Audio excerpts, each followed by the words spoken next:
नमस्कार। सुहाना सफर विद कल्पना में आप सभी का स्वागत है। आज की हमारी कहानी का नाम है एक लड़की पांच दीवाने, जिसके लेखक हैं हरिशंकर परसाई जी।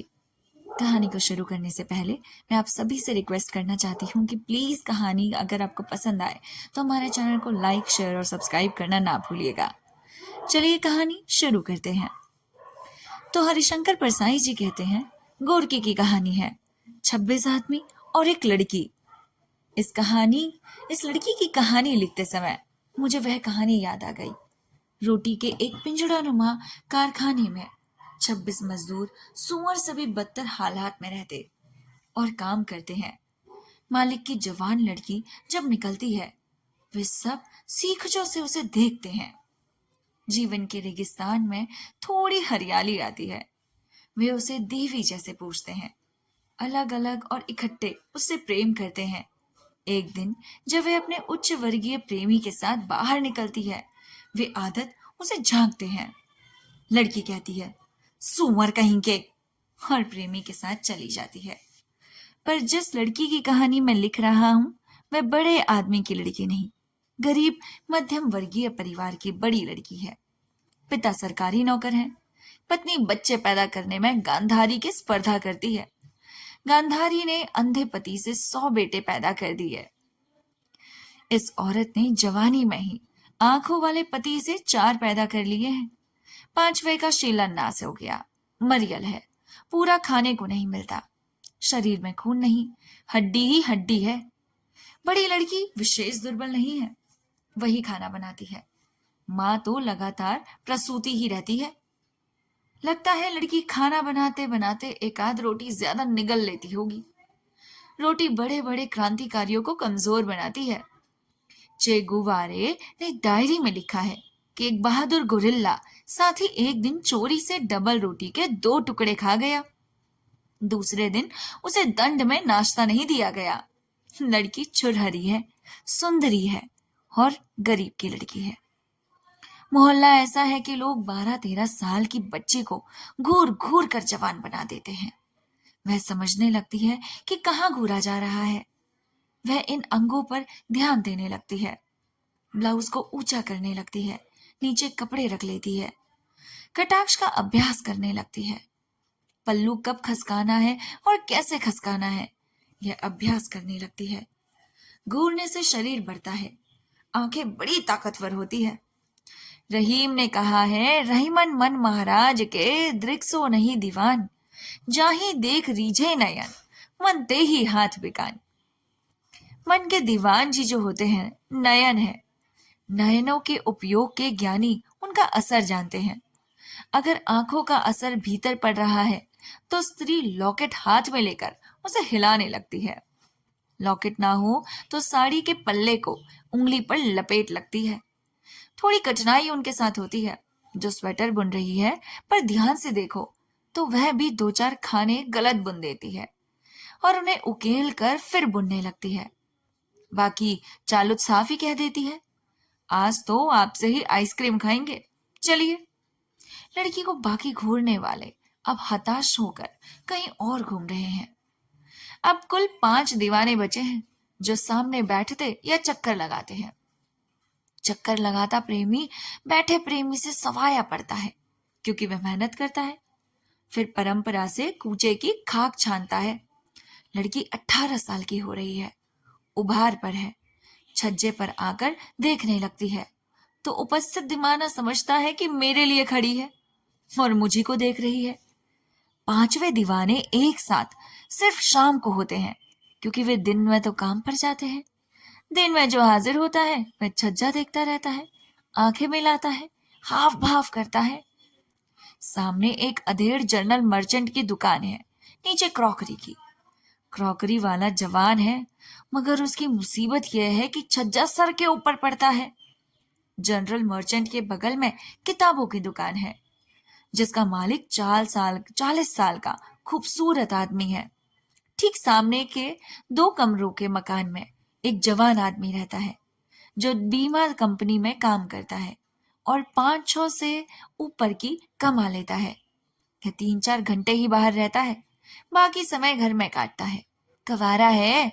घर के सामने एक हलवाई की दुकान है, 50 पर पहुंचता होगा।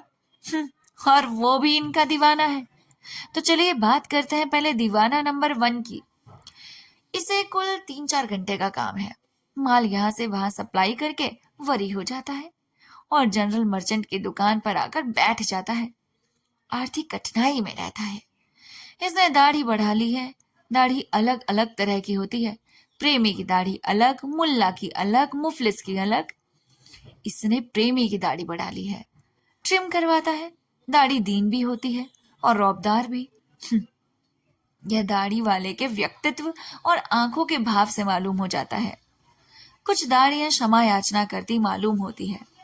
इस प्रेमी का विश्वास है कि दाढ़ी बढ़ाकर, आंखों में भिखारीपन लेकर औरत का सामना करो तो वह आकर्षित हो जाती है। यह दाढ़ी और दीनता लिए कभी दुकान पर बैठकर छज्जा देखता रहता है या फिर सामने की सड़क पर टहलता है। यह सही है कि कुछ औरतों को दाढ़ी पसंद होती है। मैंने सुना है कि औरतें पति की दाढ़ी को इतना पसंद करती हैं कि दाढ़ी में टूथपेस्ट लगाकर उसी से ब्रश करने लगती हैं। सिर्फ देखता है। वह छज्जे पर ऑक्सीजन लेने आती है तो दाढ़ी वाला समझता है कि वह उसी को देखने आई है और दीन हो जाता है। वह करुणा में से प्रेम निकालना चाहता है। करुणा में से प्रेम निकलता भी है। गांव की चलतू औरत कहती है, इतने बड़े बड़े आदमी के लड़के मेरे गोड़ पड़े, मेरा तो जी पसीज जाए, नहीं करते नहीं बने। दाढ़ी वाले को कभी कभी लड़की का सामीप्य प्राप्त होता है। नीचे के नल से लड़की का भाई बाल्टियां भरकर ऊपर ले जाता है। कभी वह नहीं होता तो लड़की पानी भरने आती है। तब दाढ़ी वाला प्रेमी पालनी की बाल्टियां उठाकर दरवाजे तक रख आता है। वह कहती है, अब बड़ी तकलीफ की तुमने भैया। दाढ़ी वाला भैया संबोधन से बहुत डरता है, कहीं ये राखी न बांधने लगे। दाढ़ी वाले प्रेमी को 7-8 घंटे जनरल मर्चेंट की दुकान पर बैठने के लिए बहाना चाहिए। वह कहता है, बड़े भैया मैं तो फुर्सत में रहता हूँ, कुछ काम हो तो बता दिया करिए। दुकानदार उसे पार्सल छुड़ाने और माल सप्लाई करने भेज देता है। सेठ ने बाहर का काम करने वाले नौकर को निकाल दिया है। दीवाना नंबर 2। यह 30 साल के लगभग है। गोरा और साधारण देखने में अच्छा है। इसे दूसरों से कुछ ज्यादा सुविधाएं भी हैं और कुछ असुविधाएं भी। सुविधा यह है वह रुपए उधार दे देता है, पर उधार लड़की लेने लड़की का बाप आता है। वह चाहता है लड़की आए। कहता है, अरे तुम क्यों तकलीफ करते हो, बच्चों को भेज दिया करो। पर बाप खुद ही उधार लेने आता है या लड़की की माँ आ जाती है। असुविधा इस दीवाने को यह है कि लड़की ऊपर रहती है, वह उसे देख नहीं सकता। पीछे की तरफ जाता है तो वहां ऊपर लकड़ी की जाली लगी है। लड़की उसे दिखती नहीं। मजबूरी में वह पुस्तक प्रेमी हो गया। वह सामने की किताब की दुकान पर बैठता है। 1-8 घंटे और मुआवजे के रूप में गुलशन नंदा की कोई किताब खरीद लाता है। इधर एक तरीका उसने और निकाला। सब्जी का ठेला वाले थोड़ी दूर पर, जहां रोज कॉफी सब्जी खरीदने वाले परिवार रखते हैं, खड़ा होता है। क्रॉकरी वाले ने सोचा कि ठेले वाला यहाँ भी खड़े हो तो वह सब्जी खरीदने नीचे आया करेगी। उसने ठेले वाले से कहा, इधर भी खड़े रहा करो। उसने उम्मीद की कि भाव ताव से लेकर बात होगी। कभी उसके पास पैसे ना होंगे, मैं उसे उधार दिला दूंगा और बाद में चुकता कर दूंगा। ठेले वाले ने कहा, भाई यहाँ साहब खरीदने वाले कोई है ही नहीं। दिवाले ने कहा, अब क्यों नहीं, 1-2 रोज देखो। ठेले वाला दरवाजे के पास खड़े होकर ऊपर आवाज लगाने लगा। लड़की ऊपर से आई। उसने पूछा, आलू क्या भाव दिए? इतने में दीवाना क्रॉकरी की ग्राहक को छोड़कर ठेले के पास आ गया। प्रेम में बड़ा त्याग करना पड़ता है, ग्राहक खोना पड़ता है। ठेले वाले से कहा, ठीक भाव से देना, और लड़की से आंखें मिलाने लगा। लड़की ने कहा, 5 किलो आलू दे दो। सब्जी वाला निराश हुआ। क्रॉकरी वाला नैतिक संकट में आ गया। उसने कहा, 1 किलो दे दो, बाकी पैसे कल दे जाना। सब्जी वाले ने भरोसा कर लिया। उसने 1 किलो तोल दिए, पर सब्जी वाले को रोज वहां रोकने के लिए इतनी खरीद काफी नहीं थी। क्रॉकरी वाले ने लड़की के पैसे वापस दिए और घर के लिए 2-3 किलो सब्जी और खरीद ली। उसे भरोसा हो गया कि सब्जी वाला अब यहाँ रोज खड़ा होगा और मेल जोल बढ़ेगा। पर प्रेम का रास्ता कांटों का रास्ता है। पता नहीं इन सनातन मार्ग पर कब कंक्रीट की सड़कें बनेंगी। अभी भी प्रेम में कांटों भरी पगडंडी से चलना पड़ता है। योजना आयोग को अगली योजना में प्रेम की कंक्रीट की सड़कों का प्रावधान करना चाहिए। बात यह हुई कि जब क्रॉकरी वाला जवान दोपहर को सब्जी लेकर घर पहुंचा और उसके पिता ने सब्जी देखी तो डांटा, तुझसे किसने कहा था सब्जी ला, ये कचरा उठा लाया है। बात यह है कि पिता रिटायर्ड बेकार आदमी है। सुबह झोला लेकर सब्जी बाजार चल देते हैं। 10 दुकानें हैं और बढ़िया सब्जियां खरीद लेते हैं। नतीजा प्रेमी के लिए बुरा हुआ। दूसरे दिन से उसने सब्जी खरीदना बंद कर दिया और ठेले वाले ने वहां रुकना बंद कर दिया। और अब ऊपर के परिवार को सब्जी चाहिए तो छोटी लड़की दूर खड़े ठेले से 5 किलो आलू खरीद लाती है। अब इस दीवाने को कुल इतना सहारा है कि सामने की किताब की दुकान पर बैठे, देखे और नजर बचाकर हल्का सा इशारा कर दे। दीवाने अपने बर्ताव से लड़की को चतुर बनाए दे रहे हैं। भोली लड़की सुविधा की होती है, उसे पटाना आसान होता है, पर यह दीवाना उसे काया बना रहे हैं। यह इन्हीं के हित के विरुद्ध जा रहा है। अब वह लड़की आसान नहीं रही। दीवाना नंबर 3, यह सामने वाला हलवाई है। निहायत गंदी चड्डी और मैल से काली बलियान पहनकर भट्टी के सामने सवेरे बैठ जाता है। दाढ़ी खिचड़ी है और कई दिन बनाता नहीं है। दांत पीले हैं, नाक को नाक नहीं आलू बंडा कहा जा सकता है। जलेबी के बाद वह आलू बंडे और भजिए बनाता है। यह विकट दीवाना है। छज्जे की तरफ देखते हुए कड़ाही में चमचा चलाता है। जलेबी जल भी जाती है। कभी कच्चे कच्चे आलू बंडे निकाल देता है। तेल खाली जलता रहता है और वह छज्जी पर लड़की को देखता रहता है। फिर उसे जलेबी दिखाकर अपने पीले दांतों से हंसता है। समझता है गरीब की लड़की है, आकर जलेबी ले जाएगी, पर वह नहीं आती। एक दिन छोटी लड़की को उसने जलेबी दे दी थी। कहने लगा सब लोग बांट कर खाना। उसका मतलब था वह महबूबा भी खा ले, पर छोटी लड़की को डांट दिया। फिर उसे जलेबी लेगी तो पिट जाएगी। इधर यह दीवाना पीले दांत निकाले और नथुने फैलाए छज्जे की तरफ देख रहा था कि वह अब आई, पर वो नहीं आई। तब दीवाना दुकान के उस कोने खड़ा होकर देखने लगा कि भीतर ही दिख जाए। लड़की सब कुछ भीतर से देख रही थी। आखिर वह बाहर छज्जे पे आकर खड़ी हो गई और हलवाई की तरफ देख लिया। वह कृतार्थ हो गया। उस वक्त वह आकर कहती है, मैं तुम्हारा तला हुआ हाथ खाऊंगी तो वह पंजा तलकर खिला देता। हाँ, लोग उससे पूछते हैं तुम्हारी उम्र कितनी है। 50 के तो पार होगी। वह कहता है, अरे 30 से ऊपर नहीं है। 5 साल से भट्टी के सामने बैठ रहा हूं, इसलिए उम्र ज्यादा लगती है। 5 साल पहले देखते अच्छे अच्छे घरों की लड़कियां मरती थी, 2-3 तो जलकर मर गई मेरे प्रेम में। जब वह छज्जे पर आती है, हलवाई पीले दांत निकालकर नथुने फैलाकर सांड की तरह दूर से सूंघता है कि तैयार हुई या नहीं। दीवाना नंबर 4, यह खिलाड़ी है, कई जगह खेलता है। वैसे लड़के वाले का है। चेन सावधानी से कुर्ते से बाहर रखता है। यह अक्सर शाम को आता है। इसका विश्वास है ट्यूबलाइट में आदमी ज्यादा खूबसूरत लगता है। इसका आना किसी को पसंद नहीं, इसके अच्छे कपड़े और चेन के कारण। पर तब लड़की चूल्हा फूकती रहती है। आसपास के ट्यूबलाइट बेकार चले जाते हैं। 1-2 बार वह लड़की चौ पर आकर पसीना पोंछने लगी। यह दीवाना समझता है कि चेन से उसे दिखा गई। हाँ, उसे लगता है कि चेन से पट जाएगी। यह सोने की चेन से बांधकर उसे खींचना चाहता है। यह प्रेमी बड़े जोर जोर से शेखियां बघारता है, ठहाका लगाता है। वह सुन ले कि कोई मस्ताना उसके लिए बेताब है, पर लड़की तब भीतर चूल्हा फूकती है। दीवाना वहां लोगों को चाय पिलाता है।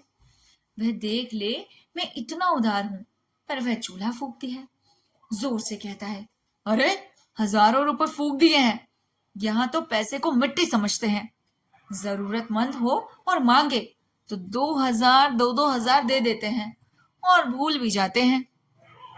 पर लड़की इसकी वह दैवी उदारता सुन नहीं पाती, क्योंकि रोटी बनानी होती है। इस समय दीवाने ने गलत समय चुना।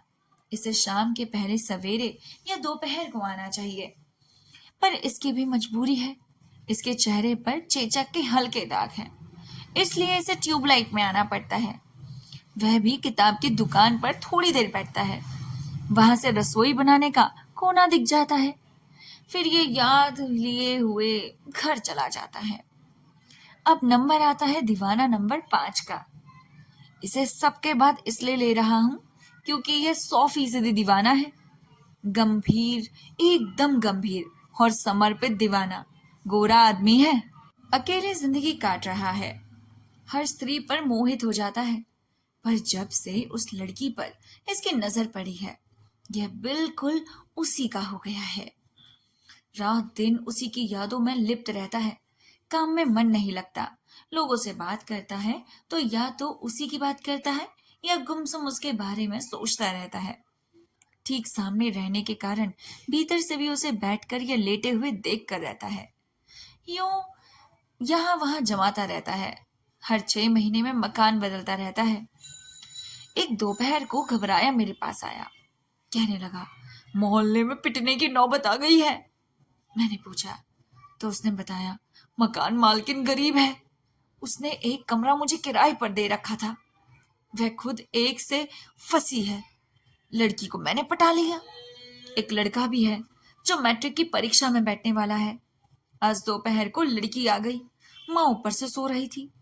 हम दोनों बिस्तर में थे कि माँ आ गई। देखा तो चिल्लाई, अरे इसे क्या चकला कर समझ रखा है? भले आदमियों को मोहल्ले में ये कारनामे। मेरी लड़की को बिगाड़ रहे हो। मैं अभी मोहल्ले वाले को पुकारती हूँ और फिर तुम्हारी बोटी बोटी करवाती हूँ। मैंने पूछा, फिर तुमने क्या किया? उसने कहा, मैंने उसके पांव पकड़ लिए और कहा, मुझे माफ कर दो। मैंने पूछा, लड़की से उसने क्या कहा?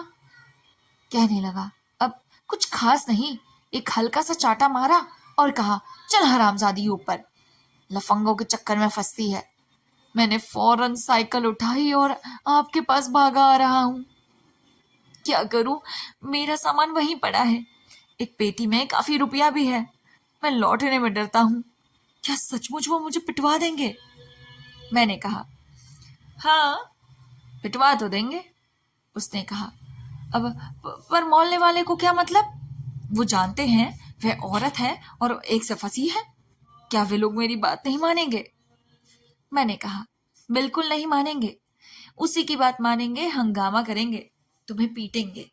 ऐसे हंगामे मोहल्ले की नीरसता भंग करते हैं। महीने में एक आध लड़की भगाई ना जाए या कोई कुछ ना हो जाए तो मोहल्ले के निवासी बहुत बोर होते हैं। वे काफी घबराया हुआ था। मैंने पूछा, आज या कल लड़की की माँ से तुम्हारी कुछ बात हुई थी? उसने कहा, हाँ, रात को और सवेरे मेरे पास बैठी रही। पैसे की तकलीफ बताती रही। कह रही थी परसों मुन्ना की 50 रुपए फीस भरनी है। बड़ी परेशानी है, कुछ समझ में नहीं आता। सुबह भी वही चिंता बता रही थी कि मुन्ना की फीस भरनी है। मैं मामला समझ गया।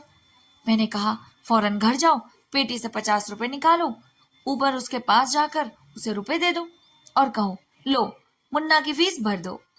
जैसा तुम्हारा लड़का वैसा मेरा भाई। पैसा तो आता जाता रहता है। लड़के का साल बर्बाद नहीं होना चाहिए। इसके सिवा कोई और रास्ता पिटने से बचने का नहीं है। कहने लगे, अब पर उसने पीटने वाले इकट्ठे कर रखे हो तो? मैंने कहा, मैं निश्चिंत कहता हूं, उसने अभी तक किसी से कुछ नहीं कहा होगा। वो तुम्हारी राह देख रही होगी। वह बोले, 50 तो बहुत होते हैं। मेरा काम तो आधा भी नहीं हुआ था। मैंने कहा, 50 दे दोगे तो पिटने से तो बचोगे ही। रात को वह तुम्हारा काम पूरा करवा देगी। इस तरह 1.5वां काम हो जाएगा। वह बड़ी घबराहट में गए।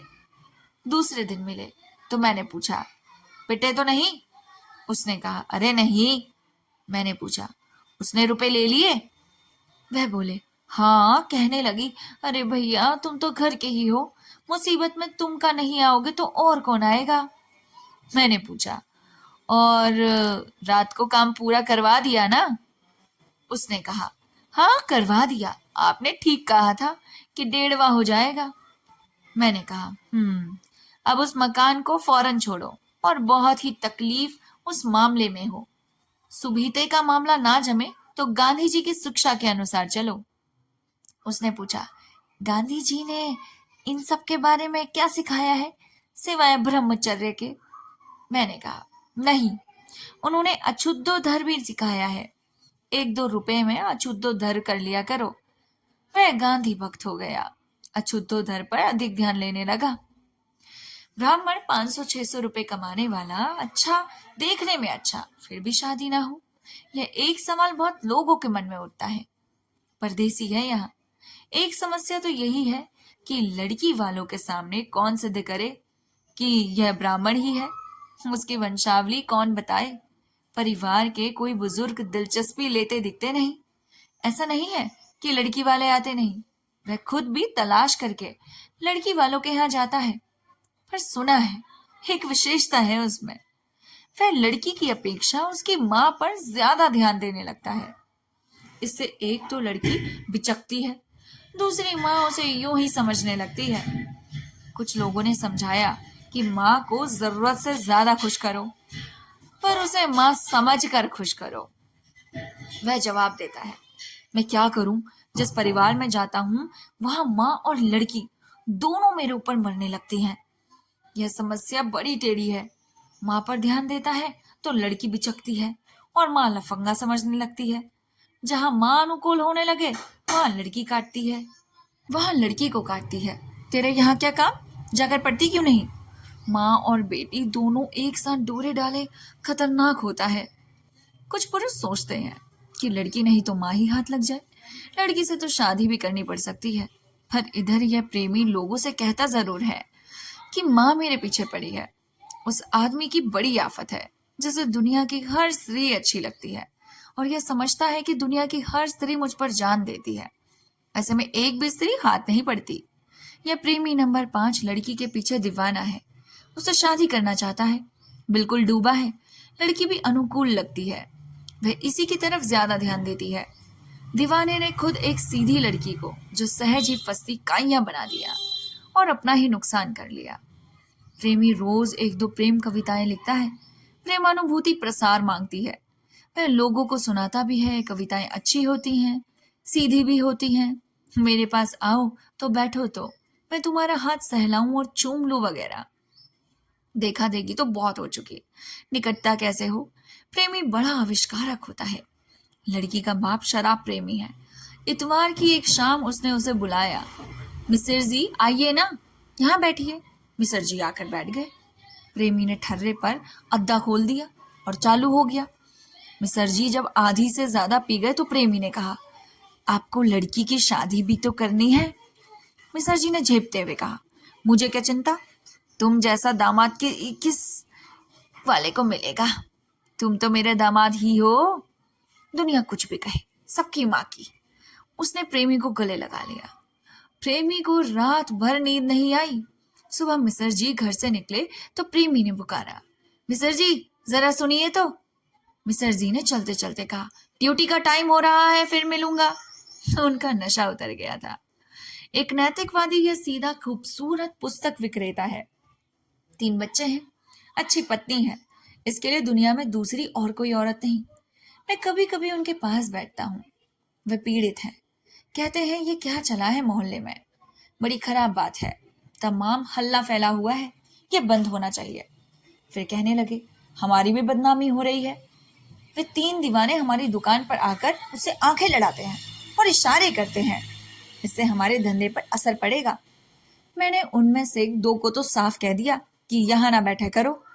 मैंने थोड़े हल्के मूड में कहा, तुम तो हो ही बुद्धू, मैंने देखा है कि वह लड़की तुम्हारी तरफ बहुत देखती है, वह तुमसे बहुत आकर्षित है, तुम एक आध बार उसकी तरफ देख लिया करो। उन्होंने कहा, अरे फालतू की बात मत किया करो, हम इन झंझटों में नहीं पड़ते, हमारी वाइफ है। और कहानी यहीं पे ही खत्म हो जाती है। देख रहे हैं आप लोग, प्रेमी चाहे कितने भी ठकोस लेकर ले, वो किसी एक का प्रेमी नहीं हो सकता, बल्कि हजारों का हो जाता है। इसीलिए केवल चुनो उसे जो कि सिर्फ आपका हो। मिलते हैं नेक्स्ट स्टोरी के साथ। तब तक के लिए नमस्कार, अपना ख्याल रखिएगा।